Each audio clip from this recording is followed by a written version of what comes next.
салом бачаҳои азиз, имрӯз ман ба шумо афсонаи хеле аҷоибро нақл мекунам ки оби мусаффо ном дорад. аз ҳаматон хоҳиш мекунам ки оромакак нишаста ин афсонаро гӯш кунед. буд набуд дар як замоне, дар як маконе деҳаи зебое буд ки гулистон ном дошт. аз байни деҳа дарёчае ҷорӣ буд ки обаш ширину мусаффо буд. овозаи ин обаки ширин дар кишварҳои дуру наздик паҳн шуда, мардум барои дидани ин мӯъҷизаи табиат ба деҳаи гулистон меомаданд. сокинони ин деҳа хушбахт буданд ва бо дарёчаи овозадори худ фахр мекарданд. гулдухтарони шӯху зебои деҳаи гулистон кӯзаҳои худро аз оби дарёча пур карда сари китф ба хонаҳояшон мебурданд. аз дуриҳои дур садои наи чӯпон ва овози гӯсфандон ба гӯш мерасид. чӯпон мирзо асои дарӯзи чӯпонӣ дар даст ба лаби дарьё омаду бо кафи дастонаш аз он об нӯшид ва гуфт: ваҳ, чӣ бомазза! чӣ хуб аст! шукри худо, ки оби дарёчаи мо чунин софу болаззат аст. баъд боз каме об нӯшид, рӯяшро шуст ва сурудеро замзама кунон ба тарафи гӯсфандон равона гашт. эҳей, ташнаро об де, кори савоб аст. савобтар аз он сарфаи об аст. эҳей, ташнаро об де, кори савоб аст. савобтар аз он сарфаи об аст. баъд бе ва чӯҳ гӯён гӯсфандонашро ба чароғоҳ ронд. вале бачаҳои азиз, хушбахтию хурсандии сокинони деҳа дер напоид. аз куҷое афсунбой ном шахсе дар деҳа пайдо шуд ки аз илми сеҳру ҷоду бохабар буд. вай аз мардуми деҳа талаб кард ки дарёчаро ба ӯ фурӯшанд, вале онҳо розӣ нашуданд. аз ин рафтори онҳо афсунбой дар ғазаб шуда ба сӯи ғори торики худ равон шуд. дар он ҷо ӯро шогирдонаш, махлуқони аҷинамонанд мунтазир буданд. ӯ бо доду фарёд ба ғор даромад: «Е бало занад! ин сокинони якрави деҳа дарёчаашонро ба ман фурӯхтанӣ нестанд. хайр, ҳеҷ гап не. онҳо ҳоло болои қаим анҷомашӯӣ накарданд», гуфт ӯ. ва баъд ба шогирдонаш муроҷиат карда гуфт: «Чиркинак, лойқабой, наздиктар биёед». онҳо зуд давида ба дасти афсунбой омаданд. қани дар ин ҷо шинед ва гӯш кунед. чӣ кор бояд кунем, ки соҳиби ин мӯъҷизаи табиат гардем? фикр кунед, гуфт ӯ ба шогирдонаш. онҳо ба ларза даромада яке аз пайи дигар сухан мегуфтанд. лойқабой давида омаду гуфт ки устод, ман ёфтам. медонед чӣ кор бояд кунем? ҳуш гап зан, гуфт афсунбой. биёед ҳамин деҳаро чаппаву роста мекунем, ана баъд ҳамаро лойшапак мекунем. чӣ? гуфт афсунбой. ин каллат пур аз лой аст. фикрҳоят ҳам лойолуд. лойшапак мекунем будааст. не, намешавад, гуфт. ҳамин вақт чиркинак наздик шуд. раис бобоҷон, мана гӯш кунед, ман шумо бигӯям. ман ёфтам. ахай гап зан, охе ёфта бошӣ. биёед оби ҳамин дарёро ифлос мекунем. калаварам, ман навакак ба шумоё нафаҳмондам ки ба ман оби тозаи ин дарьё дар кор аст, то ки аз он фоида гирам. фоида, мефаҳмед? ҳафта фаҳмҳо.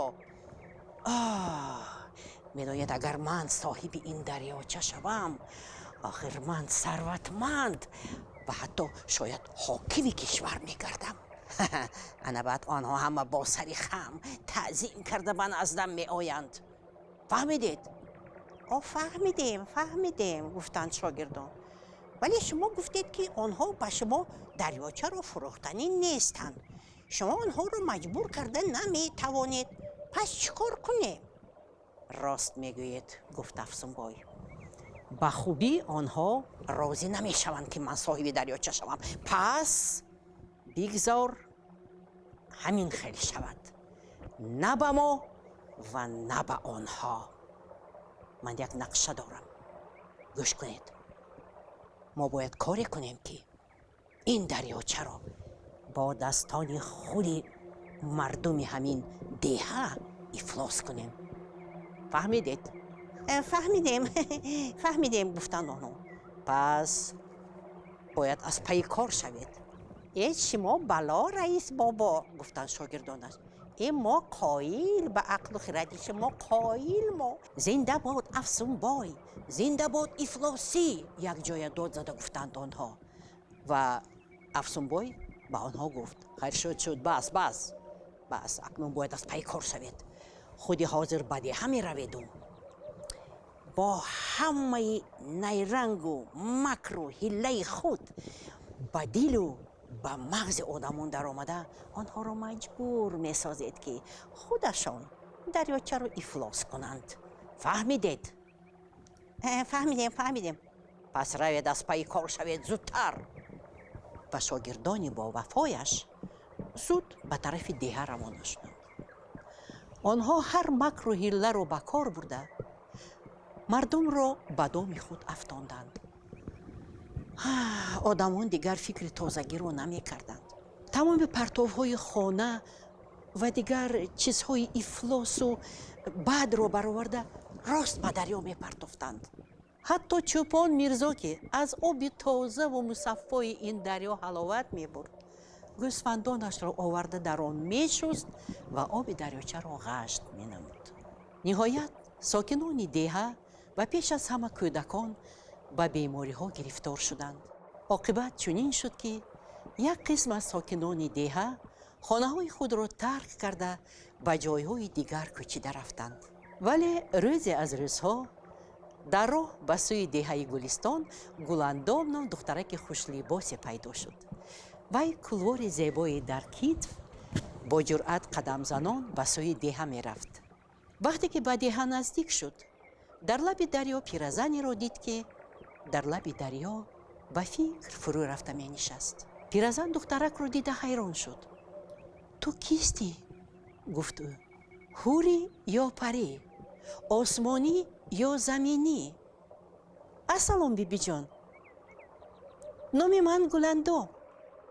من از یک شهری دور. تنها آمدی؟ نمی ترسی؟ پرسید پیرزن.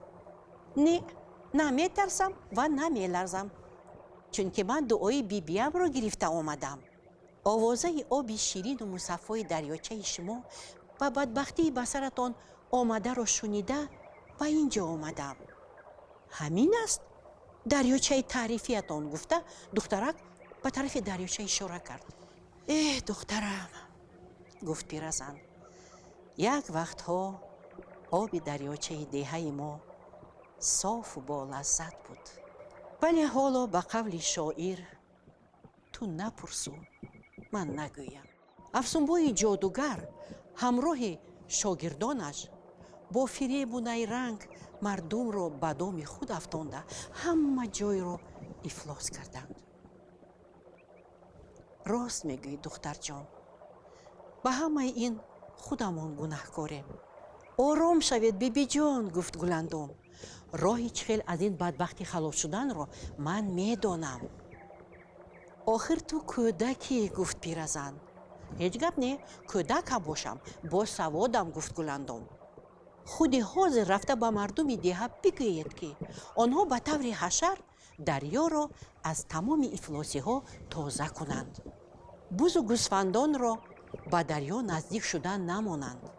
шахсони беморро ба ҳуҷраҳои алоҳида ҷой намуда, ҷойи хобашонро тозаву озода нигоҳ доранд. хуб шудааст, гуфт пиразан, вале агар афсунбой аз ин корамон бохабар шавад чӣ? натарсед, гуфт гуландом, афсунбойро ман худам боб мекунам.